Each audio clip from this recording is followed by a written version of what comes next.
As the title states, this video is going to be on why CoD WW2 would benefit from having clans. I will try to address the negatives in this video as well because there are some, but if you think I leave anything out, just comment it down below. Starting off with the good thing, I think having clans in the game makes it easier to find friends to play with, and that makes it more fun for a lot of people. Generally playing the game with friends is a more pleasurable experience.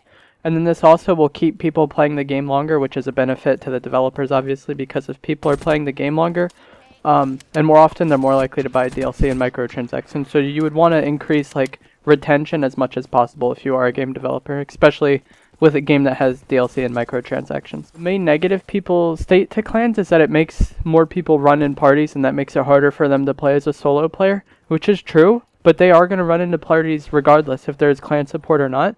So there might as well be clan support. It may increase it slightly, but overall, I think you shouldn't just throw it out just because those people refuse to play with other people, or play with friends. Next, I'm going to talk about how clans have been done in the past and why these things had negative drawbacks and how that could be improved upon in the future. Starting off with MW3, we had clan ops, and these would just be certain goals, like whichever clan gets the most confirms and kill confirmed within the 4-hour window.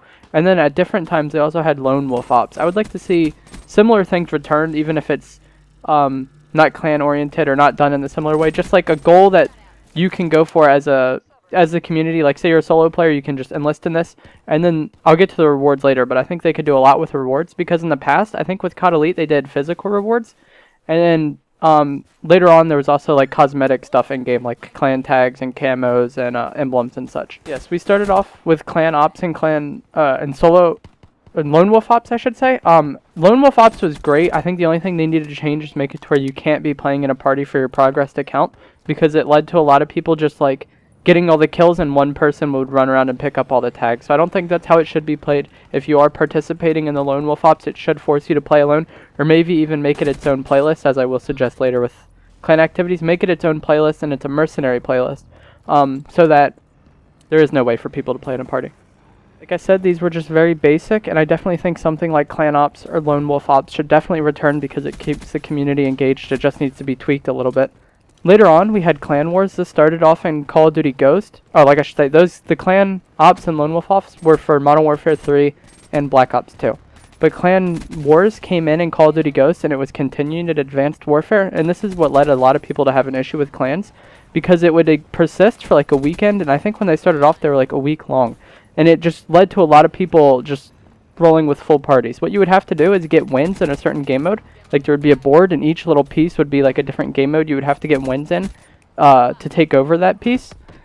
And this led to a lot of people just pub stomping that game mode. For example, if you needed 6 TDM wins, it would just constantly be people in TDM, and it would be very hard for the solo players to play in those game modes, and I completely understand that. This is what led to a lot of people having issues with clans, just because of the prevalence and how long it lasted, I think. With the ops, it was only 4 hours long, so if it did ruin the experience for you, it would only be for 4 hours, and you could just go play a different game mode for that period of time. But for clan wars, especially the ones that lasted an entire week or an entire weekend, this could be very burdensome for the community, and I completely understand their frustrations with this game mode, especially if they weren't participating in them. I think they should either get rid of clan wars or make it its own playlist. That's another good option. Oh, another benefit to clan wars, though, was it did populate unpopulated game modes. Let's just say Uplink, for example. It might only have 2% of the player base, but during clan wars it might spike up to 10% just because of the amount of clans playing it.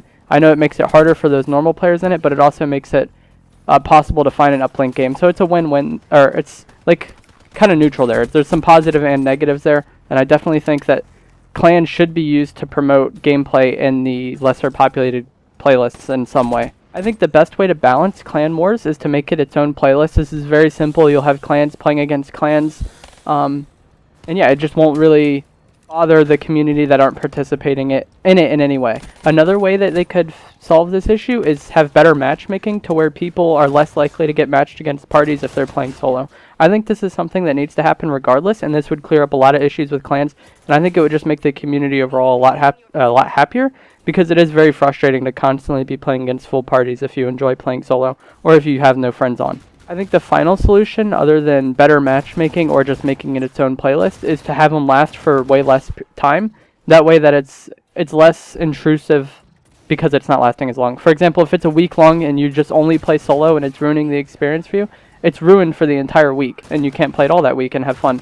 But if it's, say, for a day or less, then it won't really impact people nearly as much. I believe these clan wars were scheduled like once a month or twice a month. I don't really remember the time, but it was like the only thing that kept me playing Call of Duty Ghosts. Once I like stopped doing clan wars, I stopped playing that game altogether. So I think I'm an example of how it can keep the community engaged with the game. In Advanced Warfare, they also had this mode, I forget what it was called, but for clans you could basically compete against AI. Like you started the challenge, and then you had to get like a certain amount of wins within a game mode in a given amount of time, and you were just competing against yourself, or like I guess the clock. I think this is also a pretty good thing. It was neat to go for, and it was just a little fun challenge to go for. Next, I'd like to talk about the potential rewards with clans, and I think this could make it to where people are participating in clans much more, and then it makes it, like I said, much more fun for them because it's easier for them to find friends to play with. And that is that they could reward keys and or salvage. In the past, all we got was like camos, outfits, and emblems. But with all the microtransactions and different currencies that we have now in the game, such as salvage and keys, they could definitely reward, like, say if a clan wins a clan war, all the participating members get like a couple rare drops or X amount of salvage or X amount of keys. I think there's a lot that could be done, especially with all the hacks that we've seen in Infinite Warfare, like the SMG hack or the assault rifle hack. I just think there's countless things that they could do to reward clans for their play. They could also give you a multiplier for your keys that you earn if you're playing with your clan. I've seen this in many other games. For example, Rainbow Six Siege, you'll get a renown boost. Renown is the currency used to buy new operators. You'll get a renown boost if you're playing with your friends. And then another game, Paladins, also has a currency boost if you're playing with your friends. So if you're playing with your clan, for example, and it was a higher level clan, maybe you get more keys or more salvage or slightly more XP for playing with your clan. It won't be a drastic amount, but it'll be a nice little incentive to play with your friends. Overall, I think this would make the game less pay to win, or pay to win in people's eyes, because it would just introduce another way for them to earn salvage, keys, drops, whatever it is. It would just introduce another way for them to earn it, and then that would make people less frustrated with the supply drop system, which is most likely returning in World War II. That's going to do it for this video. Like I said, the positives are that it makes it easier for people to find friends and hopefully keeps people playing the game more often, which is a benefit to everybody. It repopulates old game modes, which is obviously, or not old game modes, but like less popular game modes. And then finally, it also could introduce a new way to earn things, which would make the game less pay to win and make supply drops less of a frustration for the community. The downsides are that it impacts solo players way too much and ruins their experience, but I did bring up ways that they could solve this, be it by putting it in its own playlist or by fixing the matchmaking to where solo players are less likely to play against parties. Thank you for watching this video. Please subscribe if you enjoyed it, and also comment down below what you thought of it, and if there are any things that I left out, like ways to make it less obstructive for solo players, please comment that down below because I would love to hear it.